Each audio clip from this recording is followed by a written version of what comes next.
para ganarse el paraíso, para ganarse para vivir conmigo en la eternidad, solamente tienen que seguir estas 10 cosas.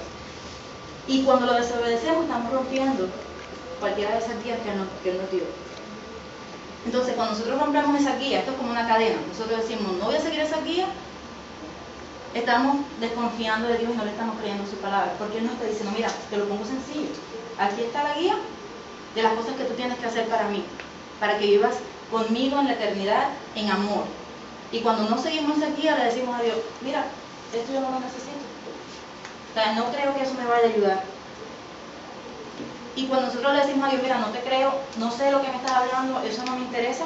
Por ejemplo, cuando sabemos que algo está mal, que estamos viendo, como él dice en omisión, que estamos viendo que alguien está haciendo algo mal, porque nosotros estamos en la posición para hacer algo mal, y aún así lo hacemos sabiendo que está mal, porque la guía que Dios nos dio de los mandamientos dice que está mal.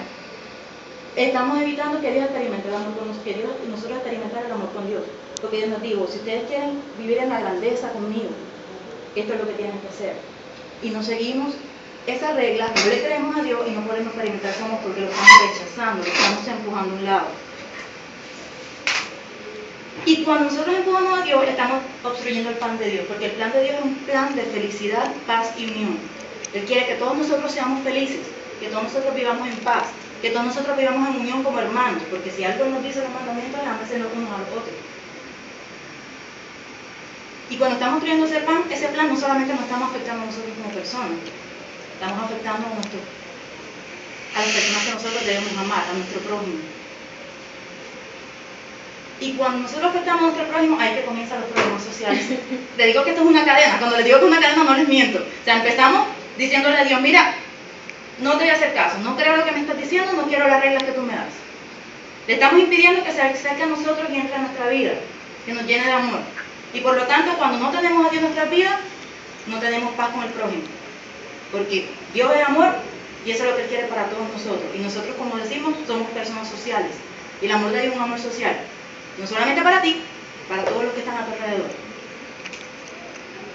Y cuando nosotros decimos, Dios, no te necesito, no quiero tu guía, no me interesa lo que le pasa a los demás, se comienza a destruir la sociedad, se comienza a destruir el mundo. Por eso es que hay tantos desastres en el mundo, tantas maldad, tantas injusticias, tantos problemas, tantas hambrunas. Me iluminé.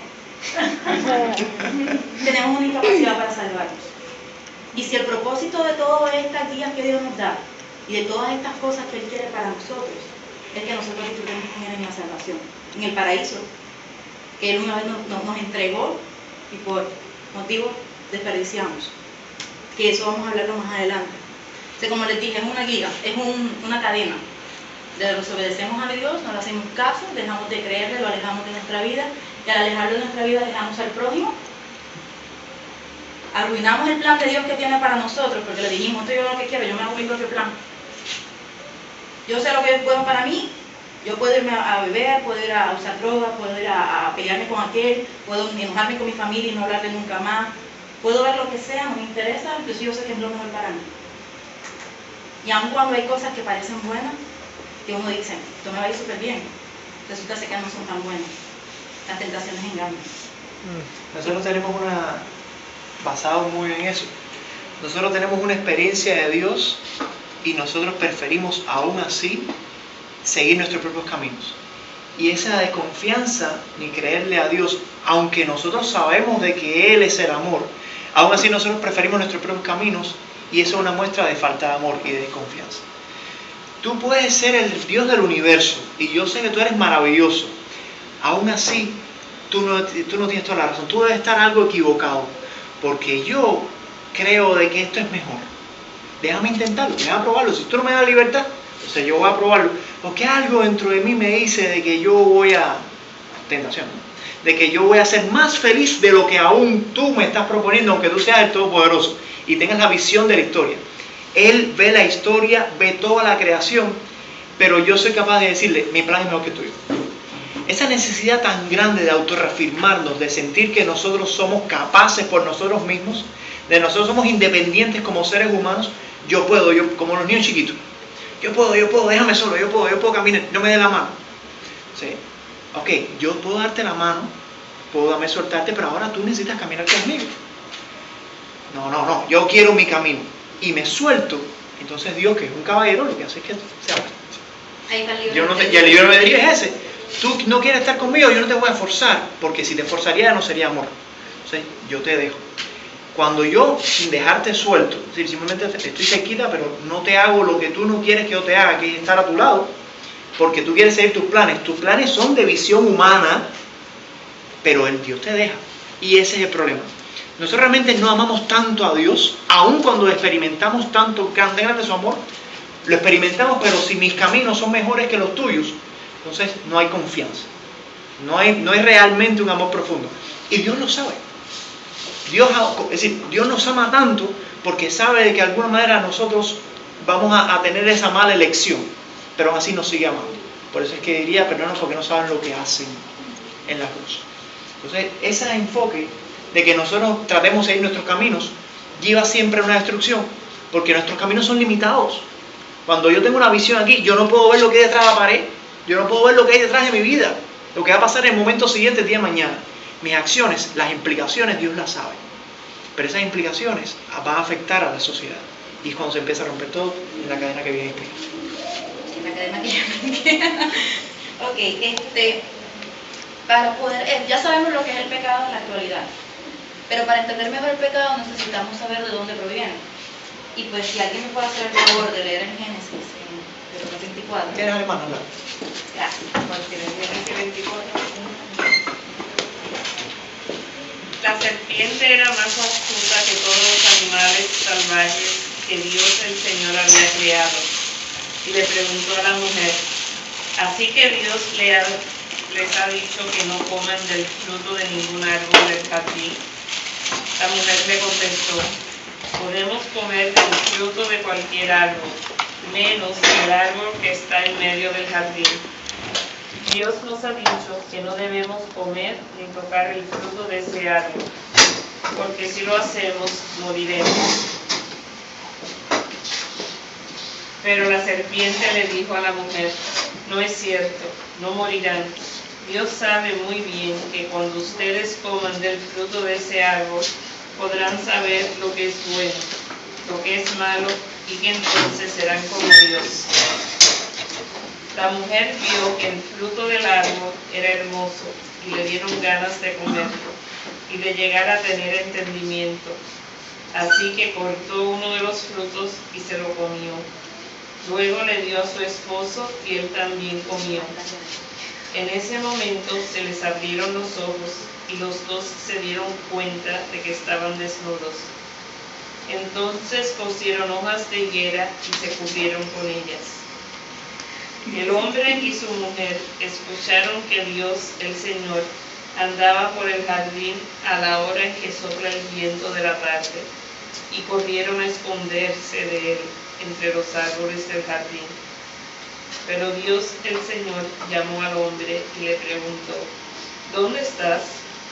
El hombre le contestó, escuché que andabas por el jardín y tuve miedo, porque estoy desnudo, por eso me escondí. Entonces Dios le preguntó, ¿y quién te ha dicho que estás desnudo?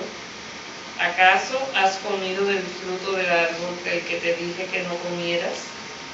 El hombre contestó, la mujer que me diste por compañera me dio de ese fruto y yo lo comí. Entonces Dios el Señor le preguntó a la mujer, ¿por qué lo hiciste? Y ella respondió, la serpiente me engañó y por eso comí del fruto. Entonces Dios el Señor dijo a la serpiente, por esto que has hecho, maldita serás entre todos los demás animales. De hoy en adelante caminarás arrastrándote y comerás tierra. Harás que tú y la mujer sean enemigas, lo mismo que tu descendencia y su descendencia. Su descendencia te aplastará la cabeza y tú le morderás el talón. A la mujer le dijo, aumentaré tus dolores cuando tengas hijos.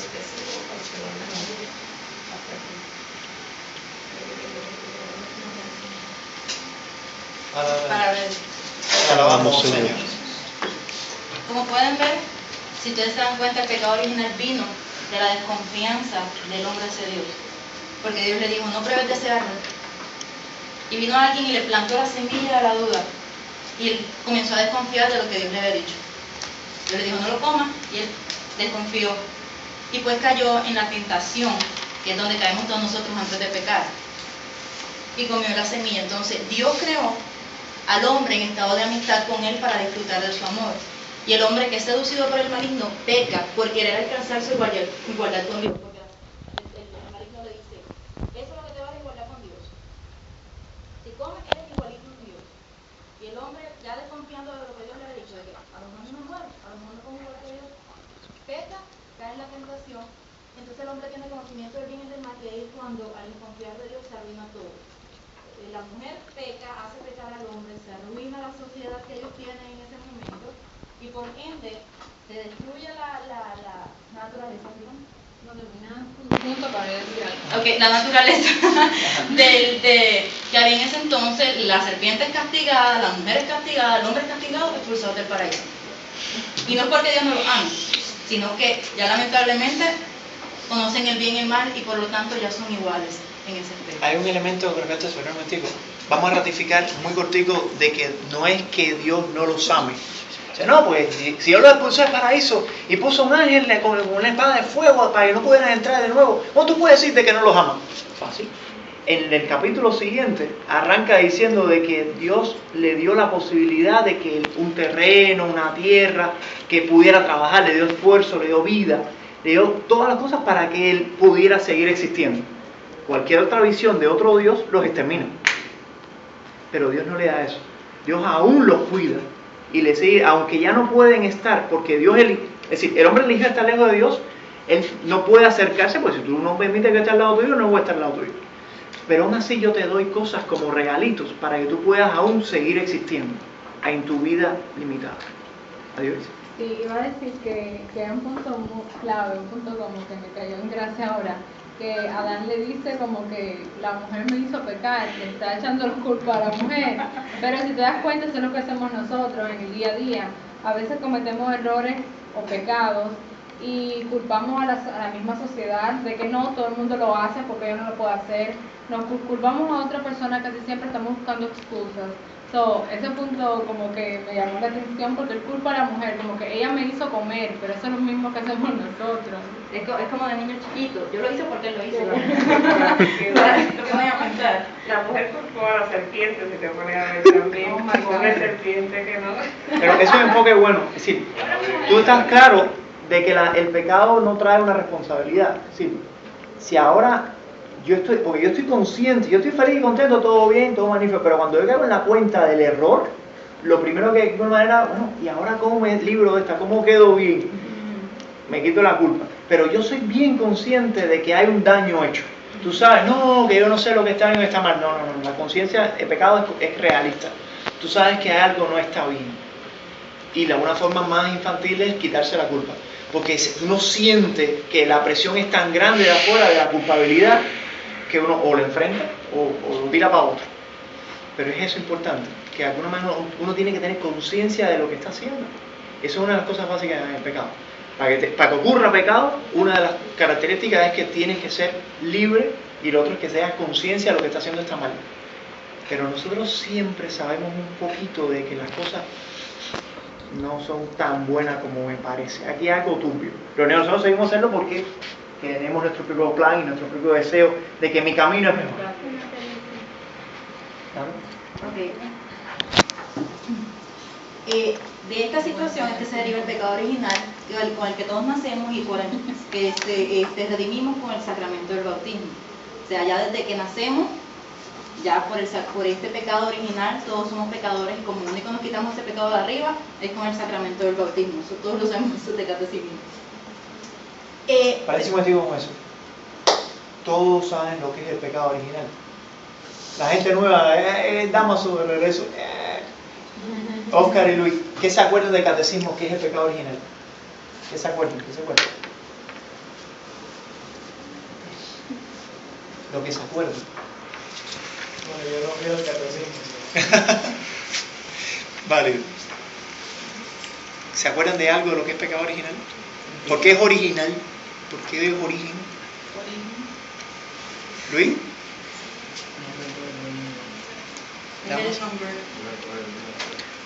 El pecado del que comienza todo. El pecado por lo cual comienza todo. Ese es el pecado original. Ajá. La parábola que nos cuenta, la historia que nos cuenta de Adán y Eva, en el cual se basa en la desobediencia. ¿Pero qué? La desobediencia, la soberbia de que yo decidir que este es mi camino, no lo de Dios. ¿Cómo llega hasta nosotros? ¿Por qué tú tienes pecado original? ¿Qué cosa es pecado original en ti? Porque tú no has hecho nada y naciste con eso. Somos descendencia de Adán y Eva. Ok, los primeros hombres y las primeras mujeres, ¿verdad? ¿Y cómo te afecta eso a ti? Como ser humano. Sí, como ser humano. Es la primera creación de Dios, el primer ser humano. ¿Cómo te afecta a ti el pecado de ellos? ¿Cómo te llega a ti el pecado? Pues si se transmite, todos nacemos con él, ok. ¿Cómo naces tú con él, con una cosa que es pecado ya? Si tú naces por definición de la mano de Dios. En tierra, porque naces en la tierra. No necesariamente tú naces de él, de la barriga. Porque eres descendiente. Bueno, yo nací de la barriga, no sé tú. Viene a la tierra. No, válido. Pero el concepto en cuanto a eso, es verdad que nace de ellos. Pero ¿cómo te afecta a ti? ¿Cómo llega a ti? Por descendencia, ¿no? Bueno, por ascendencia sí, descendencia de Dios. Pero ¿cómo te afecta a ti? ¿Por qué tú naces con eso? Significa que tú nazcas con el pecado original. Si tú no has pecado, tú eres un angelito que acaba de nacer. Vienes de pecado. Tú no vienes de pecado. ¿O vienes de pecado? Sí. ¿Qué cosa es pecado? ¿Vienes de la relación sexual de tus padres? No, eso es bendición, eso no es pecado. Fue la ruptura del género humano con Dios en el principio. Sobre el género humano, la humanidad rompe. Por eso lo de la renovación de la alianza y todo eso. Rompe con Dios y por eso a partir de ahí pues la humanidad, si no, yo no lo hice, yo no mordí esa manzana. Tendría yo que nacer en ese paraíso que se le fue dado una vez a la humanidad. Pero como la humanidad, en representación de Adán y Eva, rompe con ese amor de Dios, pues por eso todos nosotros nos montamos en esa misma guagua. Esa es la connotación de lo que él acaba de decir, es el pecado original en connotación social. ¿Qué significa? Que nosotros en sociedad, como la sociedad en la historia rompió la relación con Dios, significa de que todo el mundo feliz y contento, y ese grupo de personas dijeron, yo quiero mis propios planes, quiero alejarme del amor, yo voy a hacer lo que a mí me dé la gana, porque mi felicidad es la que yo digo, no lo que dice Dios. Entonces, en esos planes rompo y eso se va expandiendo. En la cadena, yo te hago daño a ti y tú quieres desquitarte con el de al lado, y socialmente se va expandiendo. ¿Cómo llega eso a ti? De dos formas. La primera, social. Tus padres, tus amiguitos del círculo, todo el mundo alrededor son sociedad. Y hay una interacción. Por muy bueno que está tu corazón, alguien te hace daño y te duele. Y entonces empiezas a crecer con una forma de defenderte, una forma de socialmente hacer el mal. Existir socialmente en bien y en mal. Porque la sociedad, los patrones sociales, como sociedad está alejada de Dios. Aunque Dios se acerca con las alianzas. Jesucristo es la última alianza, la más fuerte. Pero desde las alianzas de Abraham, pasando por Moisés, todas las alianzas son de Dios acercándose a la humanidad para tratar de restablecerla, tratando de amarle. Pero cuando la sociedad dice, oye, yo hago lo que me da la gana y yo tengo mis propios patrones, que esto es lo bueno y esto es lo malo según la sociedad, es un pecado social. Hay otra connotación, que es la humana. Hay una cosa que se llama la concupiscencia. Es decir, nosotros tenemos tendencia al pecado. Tendencia a ser débiles ante la tentación, por tanto al pecado. Si la tentación estuviera ahí, por ejemplo, si a mí no me gustan los dulces y me ponen un dulce adelante, ¿me tienta? No, ¿para qué voy a comer un dulce si no me gusta? Pero cuando tu naturaleza está rota por la separación de Dios, lo que heredo de ellos es la concupiscencia, es decir, la tendencia a ser débil a la tentación. Tentaciones para cada igual, la tentación tuya no es igual que la tentación tuya. Pero eso de ser frágiles, desde una naturaleza que es débil, frágil, como San Pablo diría, yo hago el mal que no quiero en vez de lo bueno que sí quiero. Eso es lo que heredamos de ellos. Que nosotros no nacemos con una inmunidad a la tentación. Por el contrario, nacemos con una lucha con la tentación. Y esa tendencia a tener que fajarnos porque si no caemos. Si nosotros no nacimos caídos, nacimos alejados por la sociedad. Y nacimos con tendencia de pecado original de que tenemos la tentación, la caída a la tentación. Pero tenemos libre albedrío para decir que no, desde que nacemos. Nosotros podemos elegir a Dios desde que nacemos. No lo hacemos porque la sociedad no nos enseña, porque de alguna manera nuestra naturaleza tiende a tener una caída, pero nosotros somos bendecidos en manos de Dios. ¿Ok? Ok, tenemos los 7 pecados capitales. Cuando decimos 7 pecados capitales no decimos que son los más importantes, porque capitales viene del latín que significa capitis, que significa cabeza. Y de lo que se pasa con esos 7 pecados capitales, que de cada uno de ellos se originan los demás. O sea, cuando nosotros cometemos uno de los pecados que se ramifican de esos, estamos cometiendo uno de los 7 pecados capitales. Entonces, el primer pecado capital que vamos a ver es el de la soberbia, que es aquel que dice que es el más mencionado y el primero que es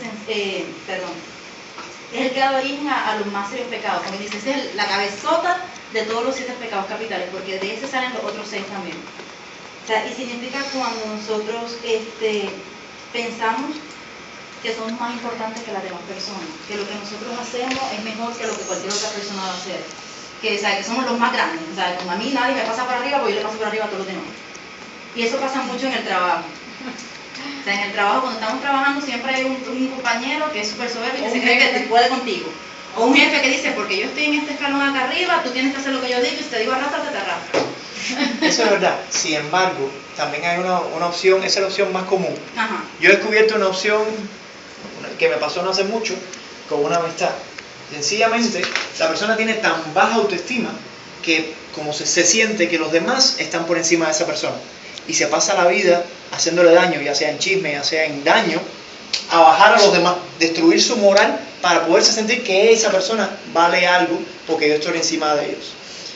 Su autoestima es tan mala que piensa que los demás están por arriba en vez de ver los que están iguales. Un ejemplo bastante bíblico de eso sería el de Lucifer, la envidia y la forma en que él quería ser igual a Dios, y por eso fue su caída. Ese es uno de los más básicos ejemplos que pueden haber. ¿Cómo vencemos la soberbia? La soberbia se vence con la humildad, que es cuando no presumimos y somos muy modestos, cuando reconocemos que las demás personas pueden ser o son mejores de lo que nosotros somos, o que tienen distintas habilidades que nosotros no tenemos, cuando reconocemos a las demás personas como iguales. Otro pecado capital está el de la avaricia, que es aquel que es en exceso, pero principalmente en exceso sobre riquezas. O sea, de esas personas que tienen mucho de algo y quieren más, no se satisfacen con lo que tienen. ¿Cómo vencemos la avaricia? Con la generosidad, y ese es uno de los más difíciles, generosidad. O sea, darle a las demás personas sin esperar nada a cambio. Porque curiosamente a mí siempre me ha dado mucha gracia y me ha hecho, es que la gente me dice, no, yo le doy a las personas y hago el bien a los demás sin esperar nada a cambio. Pero a mí siempre me da gracia porque realmente sí estamos esperando al cambio y es la satisfacción que nos da el ayudar a las personas. O sea, ahí comienza una contradicción de realmente lo estoy haciendo porque quiero ayudar a la persona, lo estoy haciendo porque me quiero sentir bien por haberlo ayudado. O sea, hay que tener mucho cuidado porque es una línea muy fina. Tenemos la gula, que es otro exceso, pero en lugar de la riqueza, ese es de la comida. Actualmente es de la comida. Antes era gula, había muchas formas de ser gula. Es como glotón, que quiere comer mucho, que todo lo que ve se lo quiere comer, no puede aguantarse. Hay dos conceptos de gula, ya sea que es pecado porque tú comes y te hace daño a tu cuerpo, como también, que acuérdense que todos los pecados son sociales. Si hay un pastel, aunque el pastel es chiquito, pero si yo lo quiero comer todo, eso es gula. Aunque no haya comido mucho, pero si yo no pienso en que los otros también pueden disfrutar del pastel, eso es gula. Aunque haya comido poquito, pero si el otro, tú piensas que yo tengo más derecho a comer el pastel, porque el otro no tiene, el pastel es mío, está muy rico, eso es gula también. Porque el pecado, connotación social, está directo. Ustedes es uno de los primeros que nos enseñan los padres de nosotros cuando estamos chiquitos, oye, pero déjalo que los demás comparten. O sea, es lo primero que vemos. ¿Qué iba a decir, Alex? Los romanos eran los que hacían mucha gula, ¿no? Los romanos Sí, hacían mucha comida, mucha fiesta, mucha bacanal, como está diciendo. y no sé si estoy bien o mal, que, o sea, habían alumnos que se vomitaban y comían más. Sí, durante las fiestas de los romanos se estilaba mucho eso de que querían comer, entonces si no puedo comer más, lo que hago vomito para seguir comiendo. Oh my God. ¿En serio? Ah. ¿Cómo se vence la gula? con la templanza. La templanza quiere decir moderación en los placeres, particularmente en este caso de la comida. Yo quiero comer, eso es como decir que estamos haciendo una dieta. Esa es templanza. Lo vemos, sabemos que no lo podemos hacer y tratamos de evitarlo. Estamos practicando la templanza. Cuando rompemos la dieta, estamos en la burla. Uno que se ve muy seguido en la sociedad de hoy día es la lujuria. La lujuria es otro exceso. Mayormente, si se han dado cuenta, los pecados son mayormente en exceso. La lujuria es un exceso en placer, buscar placer o mucho deseo o pensamientos relativos a la sexualidad. O sea, no es, ¿cómo le explico? Antes tenía muchas connotaciones y era muy tabú. Hoy día no es tanto como que, no es como ¿cómo le explico? Ayúdame con eso. Nosotros vimos teología del cuerpo. Lujuria no es cuando tú le dices a alguien algo que no es y que no es verdad de alguien. No, eso no es lujuria. lujuria es cuando tú tratas Eso no- de... Eso es... Calumnia. Calumnia. A ver, nosotros vimos teología del cuerpo. Vimos 5 clases de teología del cuerpo. La lujuria, el contrario. La castidad. Ok. Un momentico antes de entrar en eso. Templanza viene de templar, de fortalecer algo. Un hierro, tú le das golpe, tin, tin, tin, así es como se templa el acero, se forja. Eso viene de hacer. Ajá. La idea es fortalecer tu personalidad. Se forjó, oye, pero esos principios. La idea. Dios mío. La idea es que tú lo que estás haciendo es que estás fortaleciendo tu personalidad cuando estás aguantando lo que de alguna manera tú sabes de que puedes hacerle bien a los demás si tú te contienes de comer más, por ejemplo, un caso concreto. Y con respecto a la lujuria no es que el sexo sea malo. Eso ya lo dimos en las 5 clases de teología del cuerpo. Por eso la oposición es la castidad. Tú tienes que reservar el corazón a la relación de Dios. Y eso incluye tu cuerpo. El tema es bastante largo, teología del cuerpo es un tema bien profundo, pero lo que se basa es puramente de que tú lo que haces es que la relación sexual, que es comunión muy profunda entre dos personas, Dios lo hizo así, nosotros lo utilizamos para lo que deseamos, que es utilizar esa unión en lo que nos da la gana, ya sea en unirnos con quien quiera o ya sea en utilizarlo para autodeseo. El punto es de la castidad, es que tú le dices, Dios mío, esto está en tus manos. Dime cómo yo voy a magnificar ese cuerpo que tú le diste. Este plan lo voy a poner más grande. El plan de hacer feliz a través de todas las sensaciones. ¿Cuál es lo que no sensual más grande que ustedes tienen? La piel. Todas las caricias tú lo sientes. No es sexual, en sentido general es el más... Correcto. Pero bueno, en sentido general de todos los órganos. Y sexual también, pues lo puedes utilizar para el cuerpo. Una caricia. Ese es el enfoque. Si tú coges y le dices, mira Dios mío, esto es lo que yo tengo. Y Dios te dice, mira, perfecto. Entrégamelo, el corazón a Dios, tu cuerpo a Dios, Él lo magnifica en algo grande. En concreto, perfecto.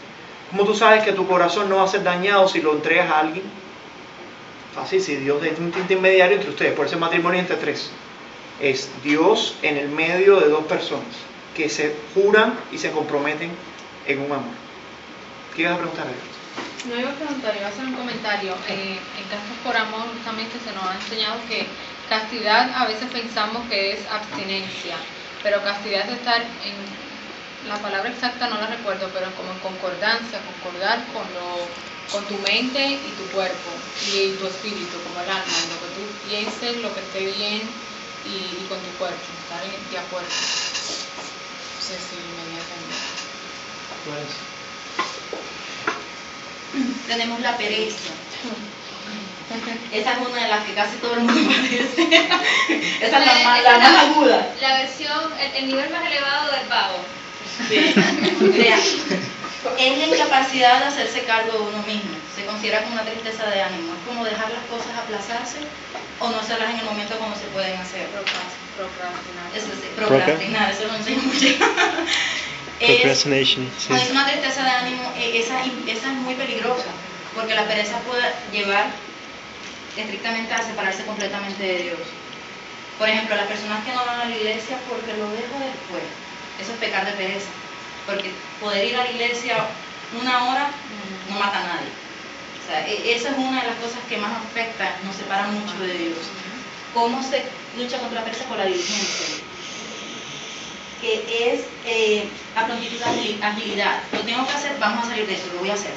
Salgo del problema, se acabó. O sea, es muy difícil de practicar, Porque cuando uno está cómodo en la cama por la mañana, un domingo, después de toda una semana de trabajo, lo menos que uno le dan ganas de llegar a la iglesia. Pero si uno se presta a ser ágil, a ser diligente, a pensar en los beneficios que te va a traer lo que tengas que hacer, se puede batallar. Y también inicia más tarde. Exacto, claro. Con facilidades y todo, ¿no? Tenemos la envidia, y esa la vemos en todos lados también, es muy común. Envidia es cuando se desea algo que la otra persona tiene, o se le desea el mal a la persona por lo que está consiguiendo, o uno le hace daño a la persona para que no consiga algo. O sea, no solamente se basa en que yo quiero lo que este tiene, no, es que ojalá le pase tal cosa, o yo le voy a hacer tal cosa para que no lo consiga. O sea, es tanto pensar de pensamiento, de palabra y de acción. Ese va con todo el combo. Y se ve muy seguido en todos lados. O menospreciar lo que otros tienen también. Exacto. O Porque sea, eso es como no- que eso se mezcla mucho con la soberbia, como el caso que está explicando Emilio, que dice de las personas que tienen baja autoestima y que quieren bajar a las demás personas para ellos poder pasarle por arriba. Eso tiene que ver mucho también con la envidia. ¿Cómo se vence la envidia? Se vence con la caridad, que es un auxilio, es solidaridad con la persona con la que tú estás trabajando. Es decir, tú lo tienes y alegrarse con esa persona de que tiene lo que uno desea, lo que uno quisiera alcanzar. Y la última es la ira. Y esa es muy difícil de controlar, porque cuando alguien nos hace algo que a uno no le gusta, a uno a veces le dan ganas, como yo digo en mi casa, y decimos en mi casa, partirle el pescuezo. O sea, es como que, o sea, no quiero ver a la persona y por el momento te van a pasar 15.000 deseos impuros y pensamientos que desearle mal al prójimo y partiste uno de los mandamientos de la iglesia. Partirle un mandamiento en la cabeza. Sí, ahí con la misma tabla de Moisés le metiste por la cabeza, porque ahí rompiste todo. ¿Cómo se vence la ira? Se vence con la paciencia y esa es difícil de aprender a aplicar. Hay una diferencia entre ira y enojo.